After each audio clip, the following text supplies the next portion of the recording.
everyone to Inspired by, powered by Tag Network Midlands. Today I am joined by Marissa Jacquet. Marissa is a commercial property partner for Grove Tompkins Bosworth, an award-winning solicitor, the co-chair of Birmingham Solicitors Group, sorry, an ex-Tag board member, and she's on the EDI committee for Birmingham Law Society. Welcome, Marissa. Hi. Thank you for joining us. For anyone that doesn't know who you are, do you want to tell us a little bit about what it is you do? Yeah, sure. Well, I think you've covered most of the roles that I'm involved in, but yeah, essentially, I'm a commercial property partner. I've worked in commercial property. Well, I've worked in the property sector for about 10 years now. Initially kind of paralegaling before training and qualifying, and then just moving up as I've gone on. And then in addition to that, I've obviously got my extracurricular roles, so to speak, as the co-chair of Birmingham Solicitors Group. I've been co-chair of Birmingham Solicitors Group. I think this is my third year. I started as events officer about 5 years ago now. And Birmingham Solicitors Group, for those who don't know, it's a networking group for legal professionals in Birmingham. We're actually the West Midlands branch. Well, no, sorry, the Birmingham branch of the National Law Society. So the National Law Society is the law society that governs our entire law across England and I think Wales as well. And so, yeah, Birmingham Solicitors Group, we are the Birmingham branch of that. We do networking events for junior lawyers, barristers, paralegals, just legal professionals really. The aim is to connect like-minded individuals together as early on in your career as possible, because obviously you're gonna meet these people throughout your career. So we want to kind of give them an informal setting to meet one another. So that's what we do at Birmingham Solicitors Group. And then obviously on top of that, I am also sitting on a couple of the committees with Birmingham Law Society. So I sit on the main branch of the EDI committee, and then I also sit on a couple of their subcommittees. I sit on the REACH subcommittee, which is race, ethnicity and cultural heritage, and I also sit on the social mobility subcommittee as well. Just a few things then, just a couple of extracurricular activities. Okay, so let's go right back to the beginning then. Tell me a little bit about how you decided you wanted to go into law. Was that always on the cards for you, or did you grow up wanting to do something else? No, to be honest, it actually was. I'm kind of one of those rare people that kind of knew what they wanted to do from quite a young age and just stuck at it all the way through. My granddad was a magistrate in the family courts, and growing up I lived with my mum and my grandparents, and so I saw my granddad going to court, and I thought, this is definitely what I want to do. I was 100% committed, and I thought, I'm definitely going to be a family solicitor, because my granddad was a magistrate in the family courts. But actually I got to uni, I studied family law, and I was like, yeah, it's not for me. I knew I still wanted to do law, but actually family law, I think I'm just far too emotional as a person. You've really got to separate it when you do family law, and I just couldn't do it. So I ended up somehow in property, because I found that I really enjoyed it. I really kind of liked the subject, and then yeah, just it's kind of evolved from there.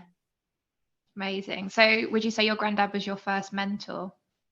Yeah, definitely. Like, I would literally, like, he'd be back and he'd be pouring through different course materials and all of that, because obviously a magistrate, it's a voluntary role. It's not something that you're paid to do. So it's something that he just wanted to do almost as a vocation. And I was just really interested in why he wanted to do it. And, you know, also kind of at the time that he did it, he was kind of one of the first Black magistrates to do it in Birmingham. So I kind of like just found my passion through him, really. Yeah, I love that. It's kind of set the path for you all the way through. That's amazing. So you decided you wanted to do law, you got into family law, decided it was not for you, went into property.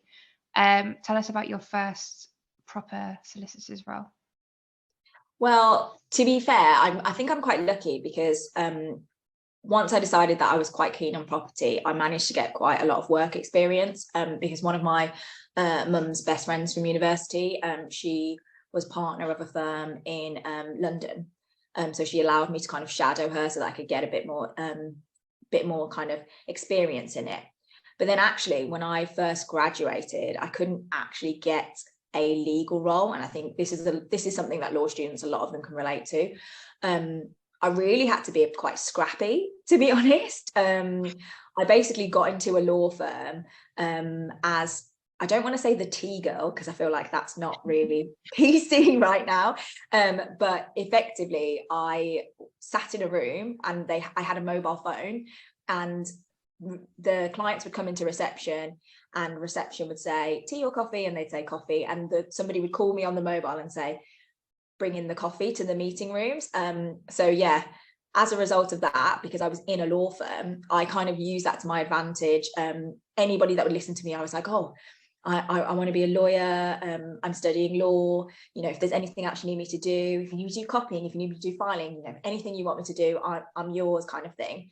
And it was just kind of from that. I think somebody then called in sick one day. They needed somebody to like help do some like trial bundling, and ding, ding, ding, I was there saying, oh, by the way, if you need me to do any of that, I'm available. Like I know some law. And it just went from there, really. You know, they saw my capabilities in that, and that then led me to becoming an admin assistant. And then from being an admin assistant, that led me to being a paralegal. And then as a paralegal, again, because I was able to say I've got some property experience from work experience, that then got me the job. So it's kind of my journey really has just really been kind of like ever evolving, and it's just always been me kind of like trying to like push myself to the next step by just being like, oh, by the way, constantly. But yeah. I love that. I mean, when people say that they went in from the ground level up, but you literally went in from the ground level and worked your way up, that's amazing. So what kind of tips would you have for someone who, like you said, it's very competitive and you have to be quite scrappy when you start out your legal career? What tips would you have for anyone that's struggling to find a placement at the minute? I'd say perseverance is key, first of all. It can be really hard, to be honest. It can be really hard to kind of not be deterred and to not be disheartened. But if you know and you're confident that that's what you want, just keep going with it. And I think another thing that I would say is drown out the noise. Because I think especially now with the way that, you know, we've got LinkedIn and we've got all of this, and, you know, especially you go onto LinkedIn and you see every day somebody's saying about what fantastic achievement that they've done and what role they're now going into, which, you know, it's great and you want to celebrate people's achievements, but at the same time, if you're not in that place, it can be a bit crushing for you. So you have to try really hard to just drown out the noise, stay in your lane, stay focused, know where you want to get to, and just keep persevering with it. Yeah, I think that's super important, because everyone's posting online all their best bits, but no one's seeing the 30 rejections they got before that and all that kind of stuff, are they? So yeah, that's super key for anybody at all, I think, but especially in legal. So yeah, super interesting, and I'm going to take up those tips myself.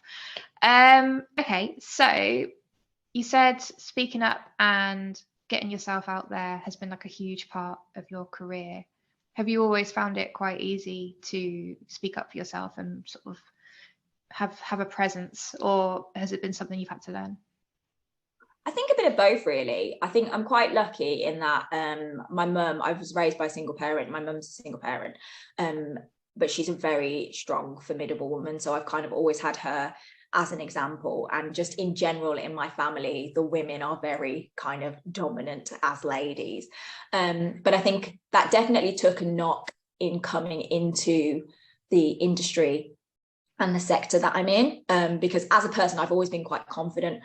I'm like, outside of work, I do singing and drama and all of that. I'm quite the performer, but suddenly, yeah, in this professional context, in this sector, that took a bit of a knock. But I think really what's kind of helped me in that sense is networking, and also kind of being able to speak with senior individuals, mentors, that type of thing. Just because sometimes you just need a bit of a sense check, don't you, really? You know, when you're thinking or you're feeling something and you're not sure if that's really the right approach, or you've perceived something in that way, it's nice to be able to have somebody to kind of bounce that off. And, you know, through networking, I've made some like really great contacts and really great friends, to be honest, through that method. Yeah, I think networking is absolutely key for sure. Okay, so as a legal professional, how important is networking to be a successful legal professional? Because I see loads of solicitors out all the time networking, but it's usually to be talking to each other rather than trying to find clients and that. So how does that work? Yeah, so I think there are different levels to networking, and I think this is certainly something that I'm finding now as well. So I think the way you network evolves. I think it changes as you move through your roles. I would say networking's played a really big part in kind of getting me to where I am now. But I've found that I've had to pivot in the way I network, even in the last year since I've become a partner. So where previously my networking had been mainly about kind of getting myself out there, almost building my own personal brand, now as a partner and effectively as kind of the person that's part of the management team for growing the business and for kind of bringing in the work, my networking is now much more on the business development side, which means it's much more tailored towards, as you say, kind of getting clients and that type of thing. So I think it evolves, but I think it's something that is with you all through your career. I think from the beginning right up until like when you are at the senior levels, it's just the way that you network might change. So I think if you can get those networking skills kind of as early as you can, it's only going to stand you in good stead for the rest of your career. Yeah, I totally agree. So what would you say are your top tips for networking? So it's actually really quite funny. So when I was first networking, a lot of the time I was going to events by myself, because the whole point was that I was just trying to kind of, get out there, kind of meet new people. And I think specifically when I moved to the firm that I'm a partner of now, because our firm was such a small firm, when they took me on, it was myself and another trainee. And she was in a very different stage of life. At that time, she'd just got married. She wasn't really kind of interested in kind of doing that type of networking. So I found that in going to a lot of these networking events, and I think that a lot of people relate to this, especially in law, when you go to these networking events, quite a lot of the time there's pockets of people, and it's because people have come en masse from the bigger firms, so they tend to stay within their groups. And it can be really hard and it can be very daunting to kind of infiltrate that. So one of the things that I found really, really helped was kind of like staying near the food. And that sounds like a bit crazy, but number one, like you get the best like choice of the food, and number two, everybody always comes over to the food, and by coming over to the food, people would just say something like, oh, this is a nice spread or whatever, and I'd be like, oh yeah, I thought so too. And it could just spark a conversation from that, because I'm as confident as I am as a person, I'm still not confident enough to just walk over to someone and be like, oh, I'd like to introduce myself when there's a kind of a big group. So it was a really like great way for me to ice break. I think one of the things that I try to do now, as somebody that hosts networking events, is I try to make sure that if I do see somebody kind of stood alone or whatever, that I try and bring them into the conversation. Or so, for example, we hosted our first Birmingham Solicitors Group networking event yesterday, which was our first one as the new committee. And there were a couple of ladies that came, they were students, and they'd come as two of them, but it was still just two. And I could tell that they were a bit kind of nervous to be at the networking event. So I made sure that I pulled over a couple of my committee and I said, look, there's two ladies that have come here from the university. Let's make sure that we get them involved in conversation. And I think, that's another reason why kind of with TAG as well, I really enjoyed going to TAG networking events, because I know that Denise does that really well as well. She's very good at brokering conversations and introductions for you. I think one of the other pieces of advice I'd give is, if you are intending to attend alone, email the host, email the organisers beforehand, let them know, because if they know, they can kind of, seek you out, make sure that you are involved in the conversations. Yeah, all super useful tips there. And the food one especially is going to stick with me. I'm going to be using that next time I go out for sure. For sure. That's amazing. So you are a partner, but you are also the youngest female Black partner, the first one that's ever been in your company. So tell me a little bit about that role and sort of what it means for you. Honestly, it's such a strange thing, because I think I knew with the way that kind of law works and the partnership process, it's not kind of an instant process. There's kind of like steps that you have to meet and targets you have to meet and benchmarks that you have to get to. So I kind of knew that I was on the track for about 2 years before it was even announced. But I knew that, you know, I would only get there if I hit certain metrics. So it's such a strange thing, because I think because I was so focused on getting there, and I had that in my mind, I never really considered kind of what it actually meant in the wider context and who it would make me, kind of thing. I was just like, this is where I need to be in my career. This is what I want to be a partner. So this is what I need to do. And I just kind of went with that and didn't really even stop to kind of, you know, smell the roses, like take in what was actually happening until it really happened. And even when it happened, I still didn't really appreciate or understand kind of the significance of it. It wasn't until I actually went to an event, and like, I mean, this is going to sound like a humble brag, so I apologize, but a couple of students came up to me and they were like, oh, we've been waiting to speak to you all evening. And I was like, oh, okay. And they were like, we just want to say, like, it's, you know, we're so inspired. And I was really quite shocked, because I think I've always had role models and inspirational figures in the law of like who I want to be and where I want to get to. But I never really considered that I was becoming that person for anybody else. I mean, yeah, so it definitely is something that kind of almost snuck up on me, because I think I was just so focused on getting there that I didn't really kind of really acknowledge what was going to happen once I was. Yeah, no, that's so inspirational to hear, especially because I guess when you are working your way up and you're thinking about, you're not thinking about all the different labels people are going to associate you with. You're just you, aren't you? You're working your way up and you've got your goal and you're working towards that. So to be that kind of groundbreaker that's inspiring other legal professionals, that must be really, really lovely.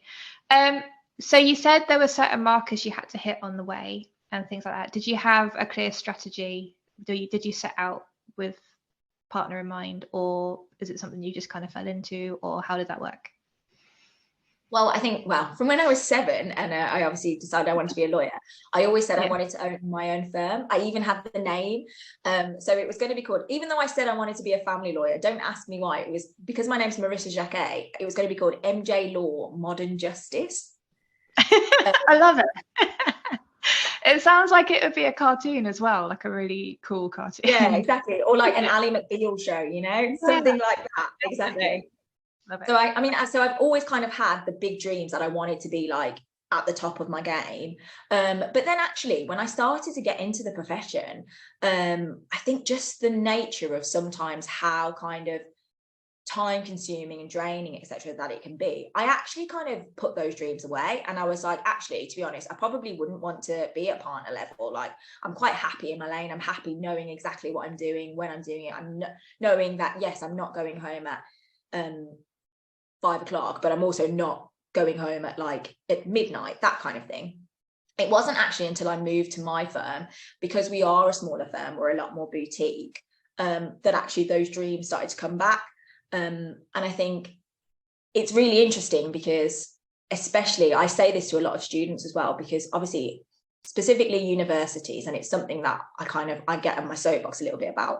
When you're at university, they really push you into a certain firms and certain areas of law.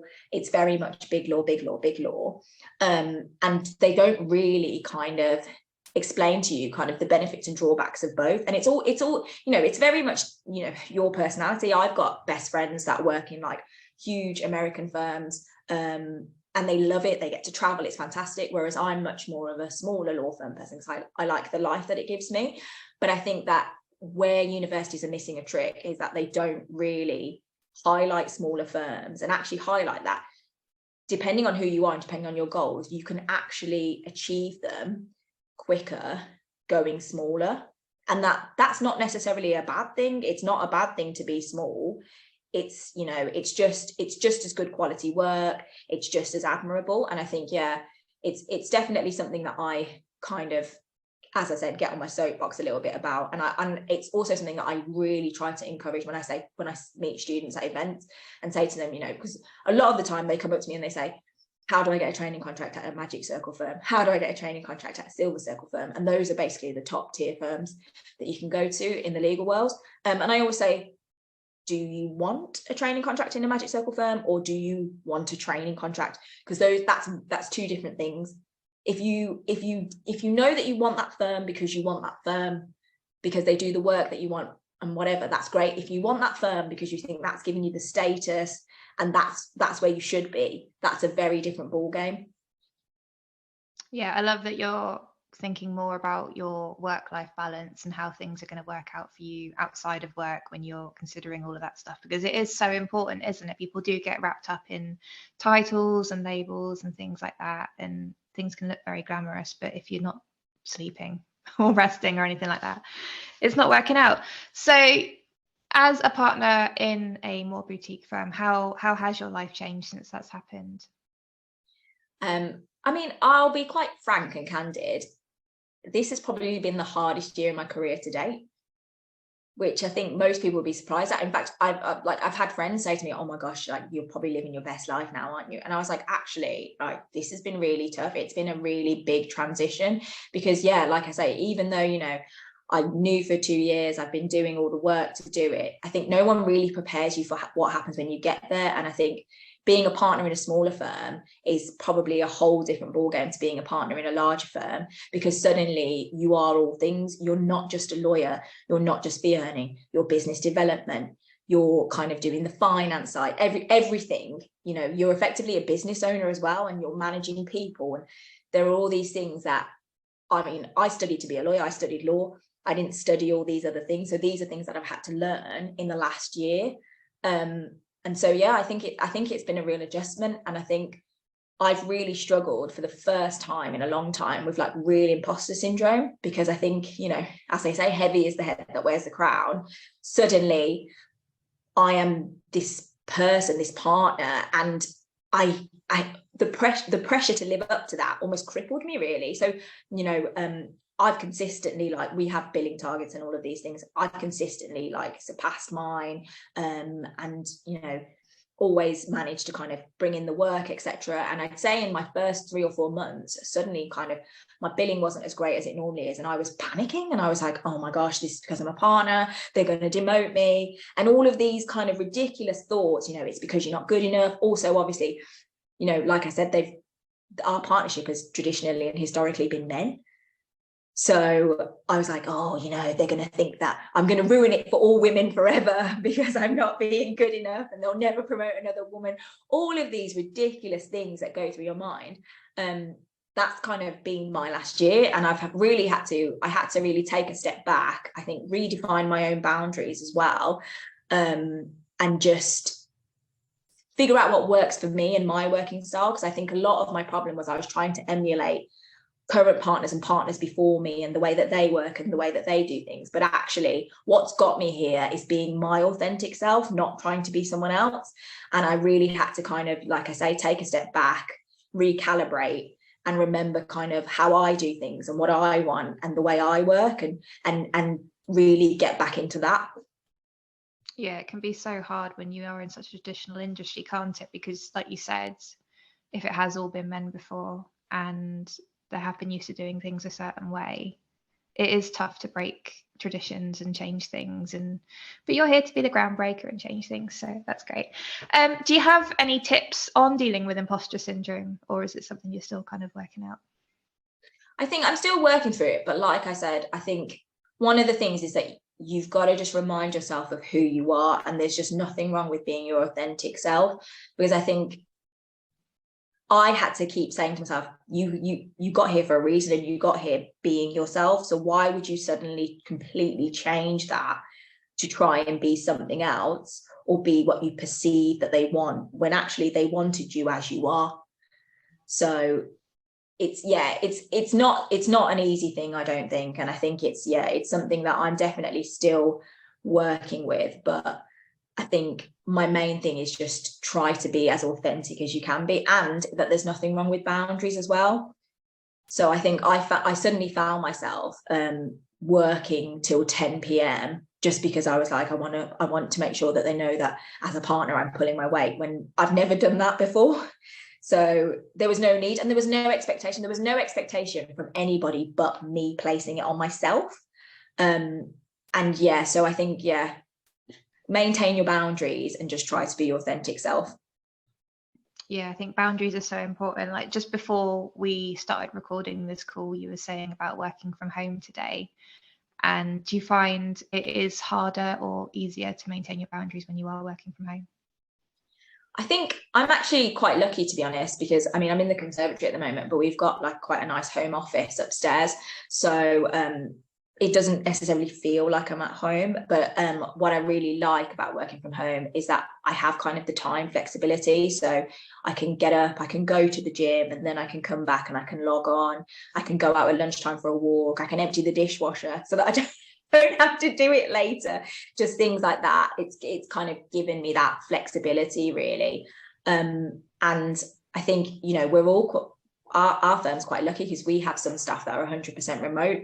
So after COVID, we had some staff that said that their preference actually was that they prefer being at home all the time, and we were completely fine with that. We're quite good at, as long as the work is being done, we can be as flexible as you need us to be, and that goes for appointments, school pickups, all of that type of thing. So I think I'm quite lucky in that sense because we've always been quite accommodating in that way, and I think that agile working and kind of working from home has only kind of enhanced that even more.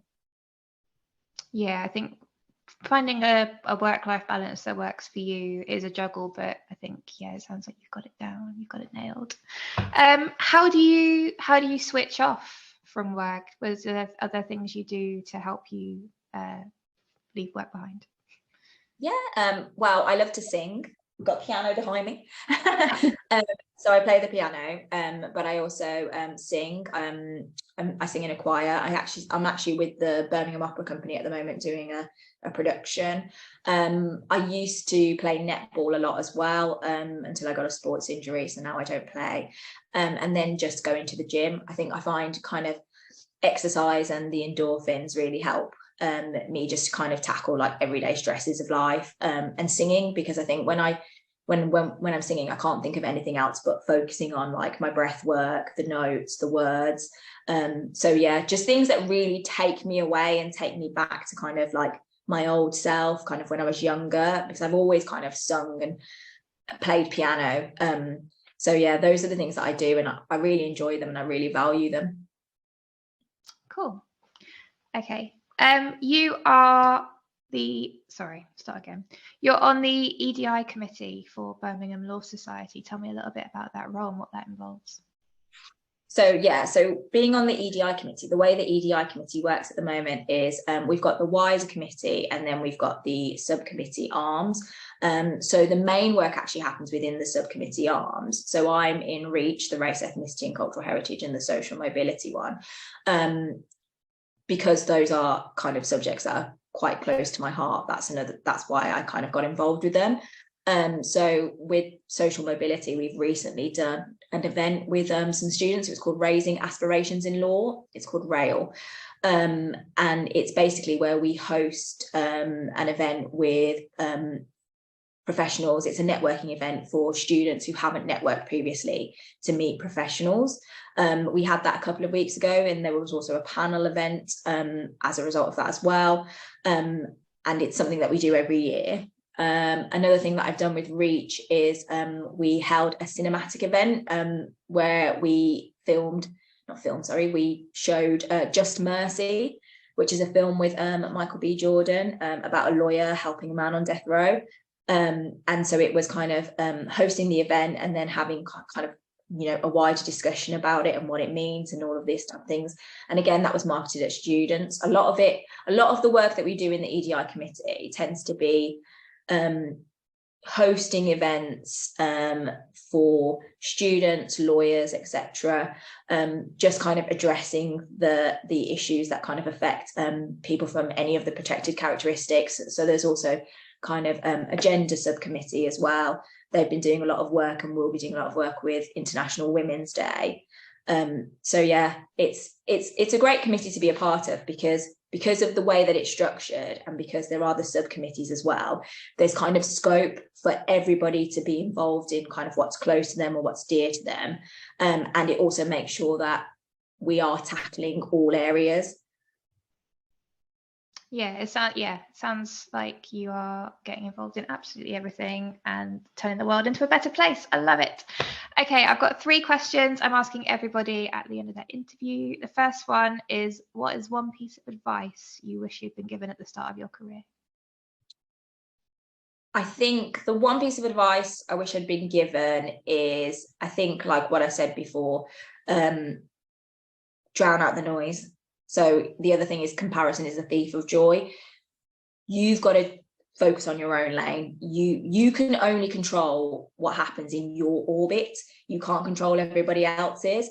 So I think it's, as hard as it is, drown out the noise. If you need to mute people on Instagram, if you need to kind of come off LinkedIn and not see everybody's, I've got a new job, I've got a training contract, posts, do it. Focus on you, focus on your goals and nothing else. Okay, that's amazing advice, and I think it works for absolutely everybody. So yeah, cool. What is one book, talk, or podcast that's really inspired you? I really liked it. I think it came out last year. Stephen Bartlett does Diary of a CEO, and he did one with Karen Brady. And I think I've listened to it like 11 times because obviously she talks a lot about kind of being like the first female in like a very male dominated industry. Obviously it's the football industry, so it's not law, but just a lot of the things that she was saying really resonated, and there were a lot of takeaways from it. So I think if there's one thing that you listen to Karen Brady on Diary of a CEO, because it's a really good podcast. Yeah, she's so inspirational, isn't she? Okay, who is one person who has inspired you throughout your career?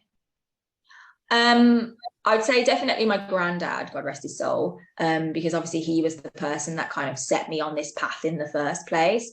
And then I think within the law now, I think I'm quite lucky because I'm kind of at the stage where there are some really great role models for me that I can see that I can emulate. So people like Stephanie Boyce, who was the first Black female president of the Law Society, and Inez Brown, who was the first Black female president of Birmingham Law Society, and then even like Yatunde Danya, who is the head of the Trowers office. So there are some really fantastic role models for me right now, like Black women in like at the top of their game. And I think that hasn't always been the case, and those role models haven't always been there as I've gone through my career. Amazing. Okay. I'll just ask you a couple more questions because there's a couple more things I wanted to know. We can stick them further in the interview. So have you ever faced any kind of backlash or difficulties being a woman in your role currently as partner? As partner, I think I wouldn't say like backlash, but I would say that there has been a bit of a transition period in people acknowledging me, both internally and in the wider context, because I think obviously internally we've had the same management structure for quite a long time, so I take that more as kind of habit rather than anything. But externally, I think there's definitely been certain cases where people haven't acknowledged that I am now part of the management and have kind of sought to go over my head when there's nowhere to go now. That kind of thing. But otherwise, yeah, it's been a dream, to be fair. I mean, work aside, being a partner is obviously it's what I've wanted to be for so long. That being here, and maybe it's my imposter syndrome, but it doesn't feel like I am. And I think that's the other thing with law really as well, because the work is the work and the work doesn't change. Like whether the name on the email footer changes or not, like you've still got to do the work at the end of the day. So it's almost like a state of mind. Do you have any tips for anyone that's dealing with someone at work that's making their role a little bit difficult? I think find your allies, really. So whether that is a senior person or whether it's even somebody just on your level. I had a particular experience at a firm where there was a particular person that would make what I want to say are what are now classed as and what we know are microaggressions. And it was deeply uncomfortable for me, but I kind of was quite junior and didn't really say anything. And then I had, who is now one of my best friends, to be fair, I had a colleague who, you know, she was on my level, but she wasn't afraid to call it out. And she you know, she said, actually, that's not okay to say. I don't think that's very acceptable. And I'm so grateful that I had that ally, because where I felt crippled to speak up, she was able to speak up for me. So I think, you know, and I think that's also something, like, we always assume that we need to get somebody like senior involved or whatever, but actually, you know, sometimes somebody even on your own level, it just takes one person to call it out, and it made that person who'd said it feel very uncomfortable and very awkward, but effectively it never happened again. So I think, yeah, find your allies where you can.